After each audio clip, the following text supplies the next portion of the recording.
Il y a plus de 7 siècles, un ouragan venu de l'Orient venait troubler le Saint-Siège et les monarques européens.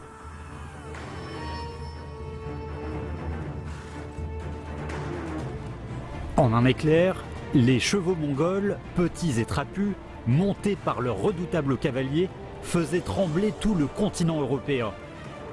Le pire, c'est que le monde occidental ne connaissait quasiment rien de ce peuple nomade, triomphant partout où il passait.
En général, la plupart des porcelaines de la cour sont issues des fours ou ateliers officiels. En fouillant les archives, un nom a enfin surgi, le bureau de la céramique de Fulian.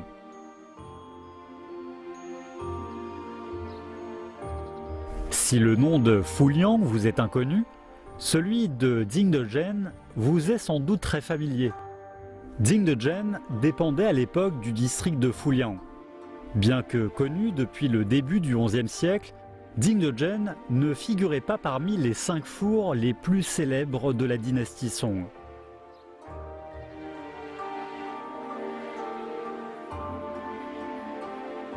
Aujourd'hui, Jingdezhen est toujours la capitale de la porcelaine et abrite beaucoup de brillants artistes. Sous les routes remplies d'éclats de porcelaine sont cachées d'innombrables histoires. La porcelaine, dès sa naissance, ne s'est jamais séparée de cette ville. La porcelaine et Jingdezhen sont liés pour toujours.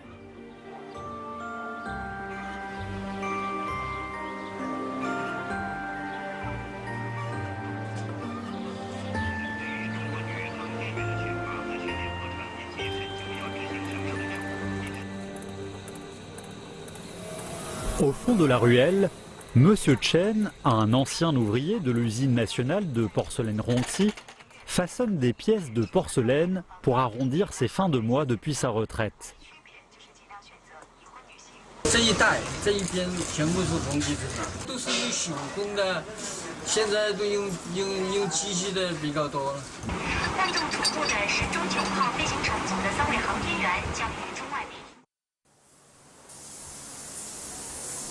Les lignes de production modernes permettent la fabrication rapide et en grande quantité de porcelaine. Peu importe que les porcelaines soient destinées à être admirées ou à être utilisées dans la vie quotidienne, tout au long du processus, du travail de la matière brute à la cuisson, en passant par le façonnage et la décoration, des technologies avancées sont utilisées. Les porcelaines fabriquées à la main sont précieuses, mais l'utilisation des machines est une tendance inévitable. C'est à partir de la dynastie Yuan que Jingdezhen est devenue la capitale de la porcelaine. En 1278, Wen Tianxiang, connu pour son patriotisme, venait d'être capturé par les Mongols. Avant que les Song du Sud ne soient complètement anéantis, l'Empire mongol a créé sa première administration dédiée à la porcelaine, à Fulian. Son objectif, gérer les porcelaines impériales. Pourquoi les Mongols se sont-ils soudainement épris de ces objets fragiles?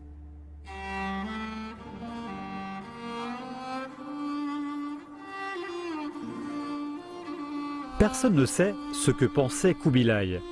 On ne trouve aucune preuve de sa passion pour la porcelaine. On peut seulement émettre des hypothèses. Tout d'abord, les guerres ont été très coûteuses et le commerce de porcelaine, lui, est l'un des secteurs les plus rentables.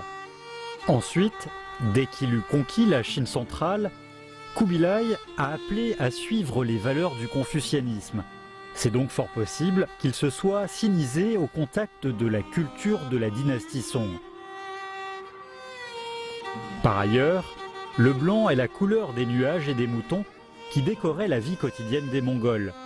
La porcelaine blanche à décor bleu de Dingdegen correspondait également à leur culte du blanc.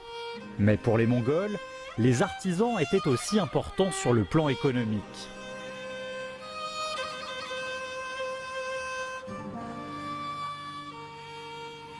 游牧民族啊，它基本上没有独立的手工业，保护工匠呢，实际上就出于他们经济上的需要。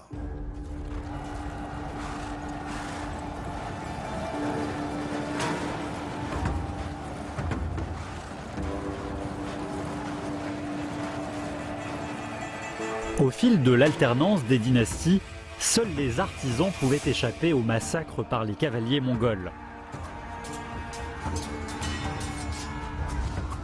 Selon les archives, en renversant la dynastie Jin, les Mongols ont récupéré 720 000 artisans.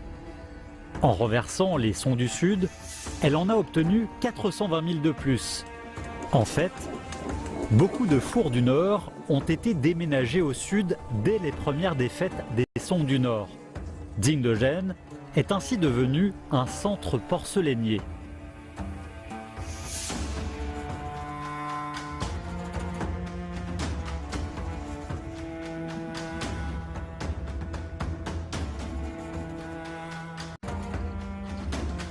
Mais le bureau de la céramique de Fuliang a rencontré un grave problème.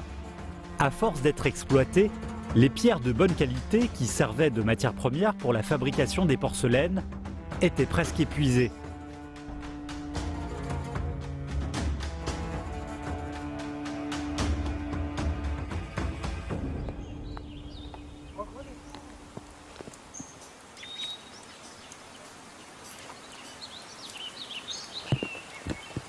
Que vous aimiez les paysages ou les sites historiques, Yaoli, au nord de Dingdegen, est un lieu incontournable. Même avant la dynastie Tang, il y a 1500 ans, les céramiques produites dans ce bourg isolé étaient déjà très prestigieuses.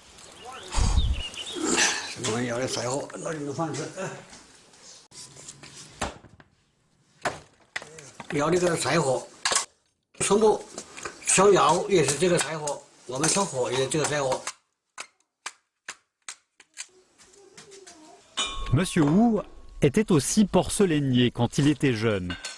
Aujourd'hui, il ne lui reste que quelques porcelaines en souvenir de son ancienne usine. Le vieux théâtre, à côté, est le nouveau lieu qu'il fréquente. À Dingdegen, tout est lié à la porcelaine. Elle n'est pas seulement un objet, elle est aussi le sang et le corps de la ville.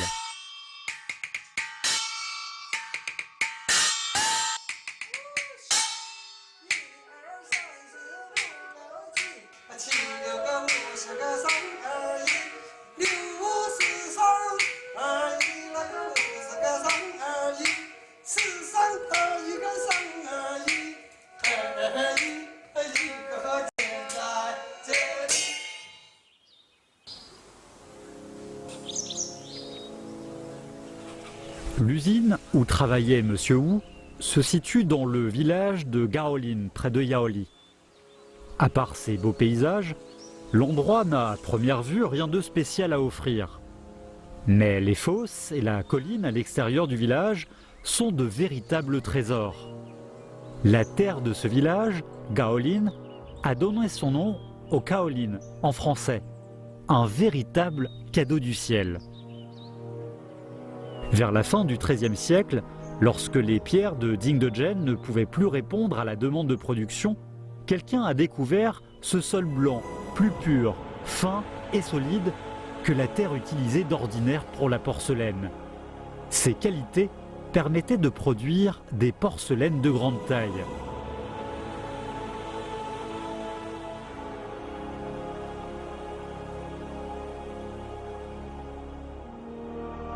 La découverte de cette nouvelle matière a marqué l'histoire de la céramique. Désormais, le kaolin est devenu le nom unique de cette matière. Grâce à elle, Dingdegen a pu connaître une renaissance. L'histoire de la porcelaine est entrée dans une nouvelle ère.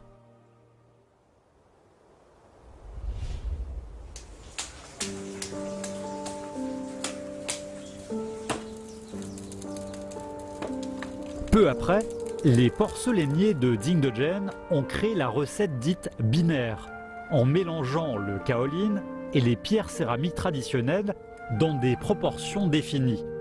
Ainsi est né le blanc de Chine, plus solide et qu'on disait blanc comme des œufs d'oie. La dynastie Yuan a alors enfin eu sa propre porcelaine officielle, mais la porcelaine bleu et blanc n'avait alors toujours pas vu le jour.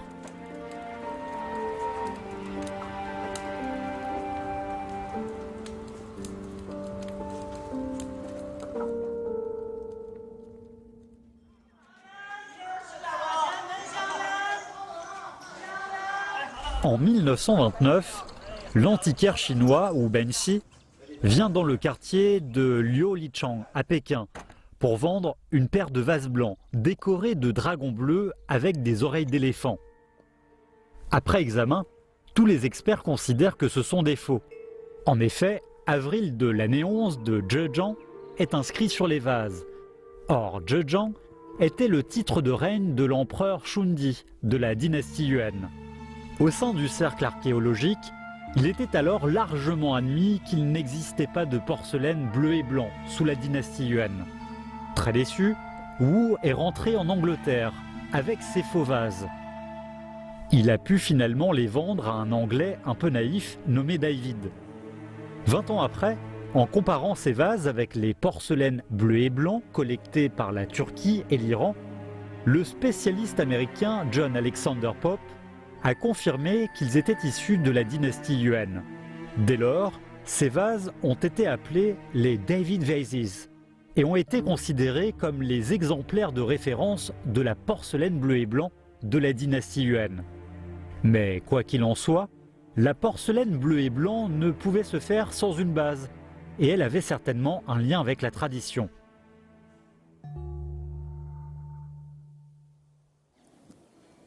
Alors que les Mongols célébraient sans retenue leur victoire dans le monde entier, l'empereur de la dynastie Song et ses ministres étaient toujours en fuite. Dans l'histoire de la Chine, toute rénovation culturelle, toute fusion de civilisations était accompagnée de destruction. Les objets anciens de la dynastie précédente, malgré toute l'intelligence et les efforts qui ont été placés en eux, ne pouvaient que finir réduits en morceaux. Renversée plus tard par la dynastie Ming, la dynastie Yuan a connu le même sort que la dynastie Song.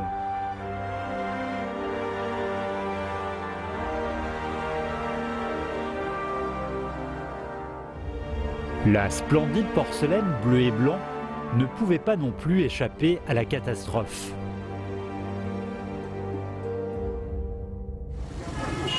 Actuellement en Chine, c'est le musée de la ville de Gaoan, dans le Jiangxi, qui possède la plus grande collection de bleu et blanc de la dynastie Yuan. Au total, 19 porcelaines découvertes il y a 30 ans. Bien que peu nombreuses, elles suffisent à prouver que Dingdegen est leur lieu d'origine. La mosquée d'Ardabil en Iran possède 32 porcelaines bleues et blancs de la dynastie Yuan. Mais la plus grande collection se trouve au palais de Topkaki, à Istanbul, avec 40 porcelaines. L'Iran et la Turquie sont tous les deux des pays musulmans. La porcelaine bleu et blanc correspond à leur culte de la couleur bleue.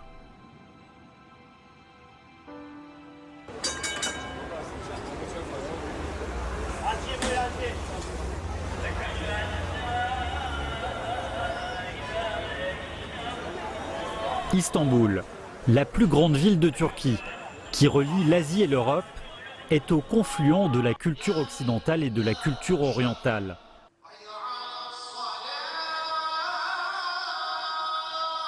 On voit partout de splendides décors bleus sur les voûtes et les grands murs des mosquées. La mosquée Sultan Ahmed est même surnommée la mosquée bleue.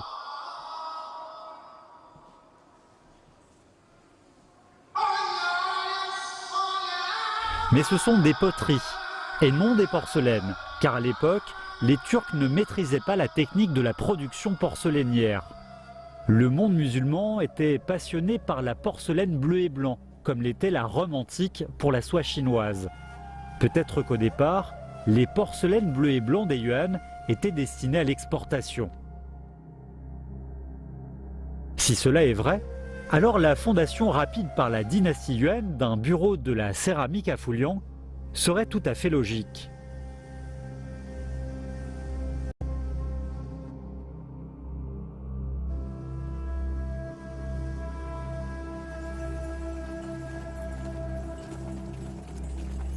Depuis la dynastie Tang, le monde arabe est un partenaire commercial important de la Chine.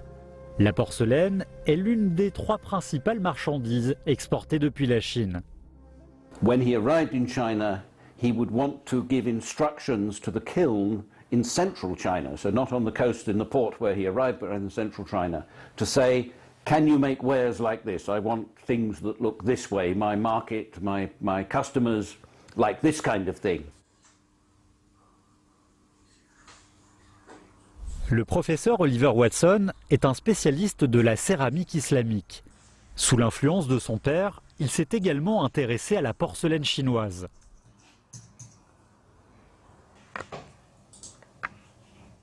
The kilns in central China or southern China would make these and they would come back to. So the kind of connection and communications which were there in the early medieval period are already very, very impressive.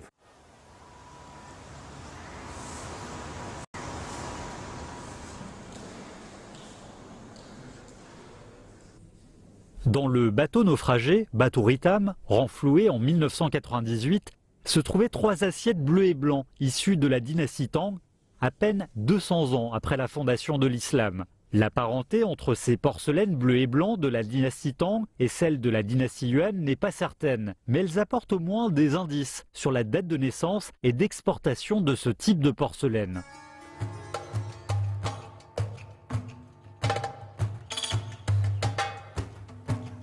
C'est probablement en raison des coutumes musulmanes relatives au repas que les porcelaines bleues et blancs de la dynastie Yuan étaient des ustensiles de plus grande taille que durant la dynastie Tang.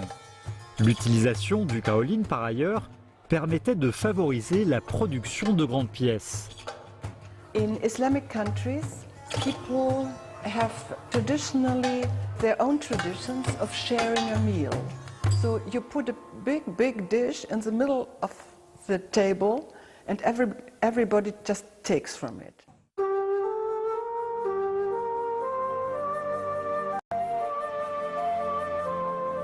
La demande stimule le développement. Pour les artisans de Dingdogen, il suffisait de peindre des décors bleus sur une ébauche blanche pour former la porcelaine bleu et blanc.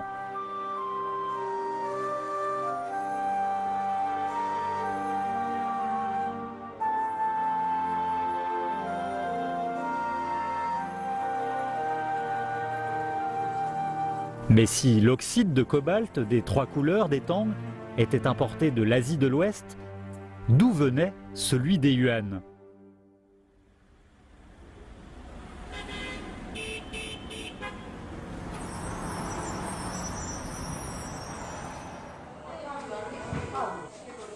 Aujourd'hui, à Dingdogen, beaucoup de boutiques vendent de la glaçure, comme celle de Zhongdian. Le cobalt n'est plus une matière rare. 元的金发呀，一般是从伊朗进口，做瓷器的这个陶瓷件叫做苏尼波钦，或者叫苏麻尼钦。最早的时候是随着波斯人交易流传到这个中国来的。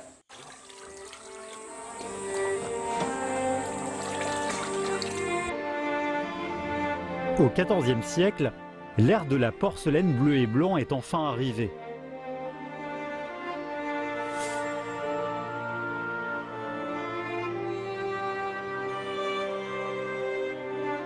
Ce vase à glaçure bleue, décoré d'un dragon blanc, est conservé au musée municipal de Yanzhou. C'est l'un des 3 exemplaires encore entiers dans le monde. Il éblouit par le sublime de sa glaçure et de son décor.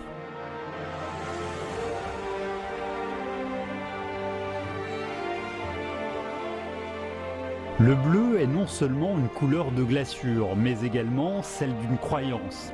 Très vite, le bleu s'est répandu dans les 4 khanates, les 4 territoires fondés par les descendants de Gengis Khan. Chamanistes ou bouddhistes au départ, ils se sont tous convertis ensuite à l'islam.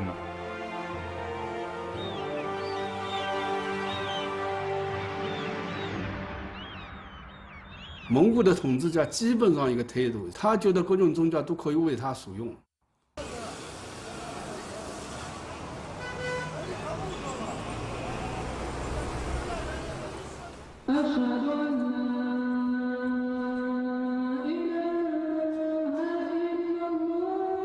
La mosquée de Dongguan à Xining est la plus grande de la province du Qinghai.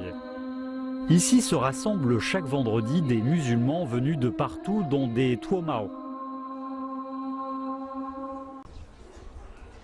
Leurs ancêtres sont des Mongols revenus de l'Ouest.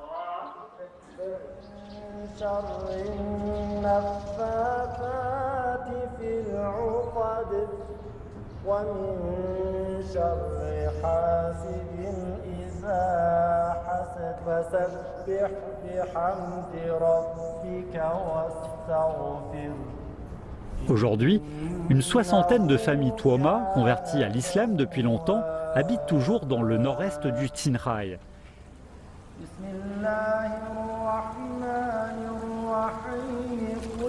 C'est grâce à leurs ancêtres, sous la dynastie Yuan, que le cobalt, qui avait illuminé la dynastie Tang, est revenu en Chine.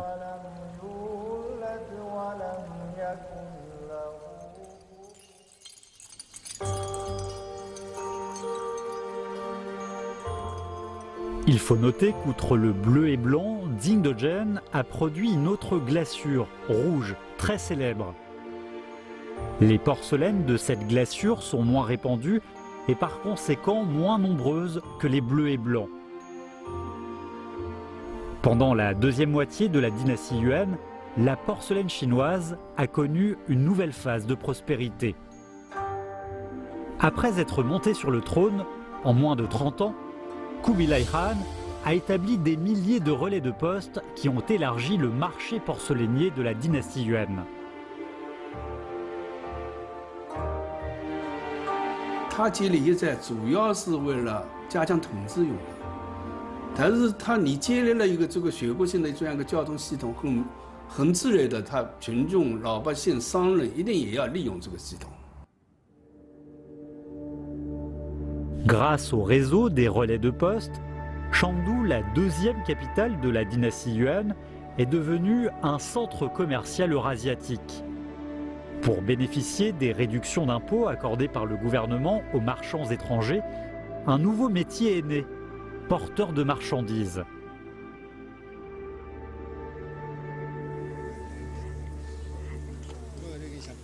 Mashi Bilige est un ami de la famille de Mankonasson. Chaque fois qu'il passe, il apporte des cadeaux pour sa fille.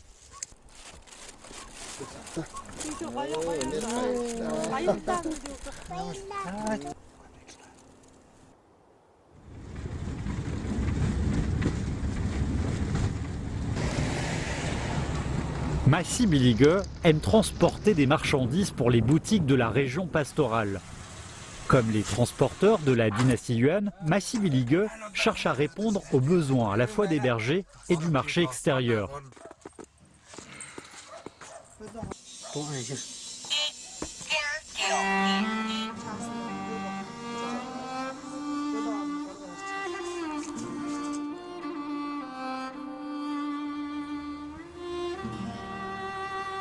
La route de la soie maritime est restée la voie commerciale principale de la dynastie Yuan. S'il était difficile d'imaginer comment un empire créé à dos de cheval puisse administrer avec efficacité le commerce maritime. Kubilai, qui qui avait organisé une flotte de milliers de navires, déclarait aux flottes étrangères que le commerce mutuel devait être fondé sur les besoins de chacun. Selon les statistiques de Wang Dayuan, navigateur de l'époque, il y avait au niveau des zones littorales quelques 6200 commerçants. Ils étaient 2 fois plus nombreux que les marins. Le pouvoir du bureau des navires étrangers était encore plus grand que celui de la dynastie précédente. Pour l'année 1289, il a remis 200 kilos de perles et 160 kilos d'or, issus principalement du commerce porcelainier.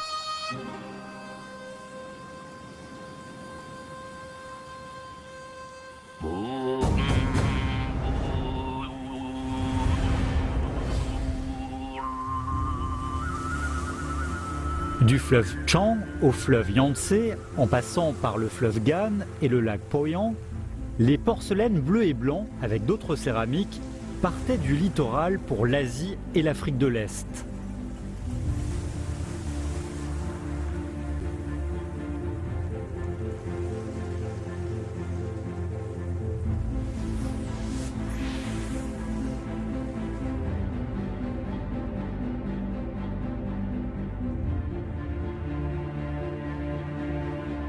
En 2012, le musée de Shanghai a organisé une exposition spéciale pour fêter le 100e anniversaire de sa fondation.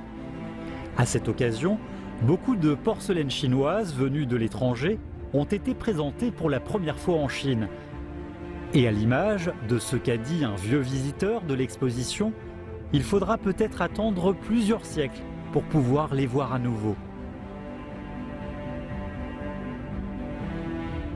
Avec la naissance de la porcelaine bleu et blanc de la dynastie Yuan, la porcelaine colorée a remplacé la porcelaine monochromatique. La porcelaine n'était plus un simple ustensile, mais cristallisait dans son élégance toute la culture et l'esprit de son époque. La civilisation est ainsi. Elle se développe à partir d'une opportunité fortuite. Témoin d'une époque multiculturelle, la porcelaine bleu et blanc de la dynastie Yuan est une véritable curiosité, majestueuse et multicolore.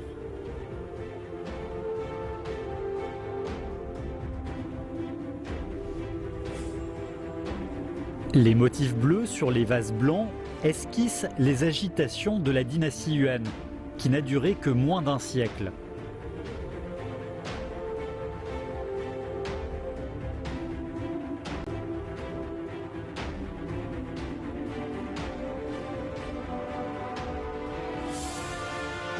L'histoire de la dynastie Yuan est terminée, mais la légende de Jing Dezhen continue.